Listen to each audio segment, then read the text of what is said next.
అదిరిపోయే స్టెప్పులతో పాటు అద్భుతమైన ఆహాభావాలను అందించడంలో తారక్ తనకి తానే సాటి. స్టార్గా కాకుండా యాక్టర్గా కనిపించే సన్నివేశాలు తారక్ సినిమాల్లో తప్పకుండా ఉంటాయి. జనతా గ్యారేజ్ ఎంతటి కలెక్షన్లను అందుకున్నా, నాన్నకు ప్రేమతో ఎంత స్టైలిష్గా తీసినా తారక్ కెరీర్లో టెంపర్ సినిమా మాత్రం ప్రత్యేకమైన స్థానాన్ని సంపాదించుకుందని చెప్పాలి. దర్శకుడు పూరి నటుడిగా తారక్ ఫ్లాఫ్ల మధ్యనున్న సమయంలో వచ్చిన టెంపర్కి మంచి ఆదరణ లభించింది. ముఖ్యంగా హీరో పాత్ర చిత్రీకరణ మెప్పించిందని చెప్పాలి. ఈ కథనే బాలీవుడ్లో తెరకెక్కించాలని పూరి ట్రై చేశాడు కూడా. అభిషేక్ బచ్చన్ని హీరోగా భావిస్తూ అతనితో సిట్టింగ్ కూడా జరిగిందంట.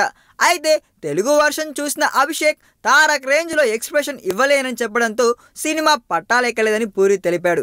నిజంగా ఒక నటుడికి ఇంతకన్నా గర్వమైన సందర్భం ఏముంటుంది చెప్పండి. పూరి కళ్యాణ్ రామ్ కలయికలో తెరకెక్కిన ఇజం సినిమా కూడా రేపు ప్రేక్షకుల ముందు రాబోతుంది. ఇక దాంతో కళ్యాణ్ రామ్ కూడా ఇలాంటి సెన్సేషన్ క్రియేట్ చేయాలని కోరుకుందాం. ఈ వీడియో మీకు నచ్చినట్లయితే సబ్స్క్రైబ్ చేయండి. ఫిలిమి స్టార్స్ బోల్డెంత న్యూస్ బోల్డ్గా.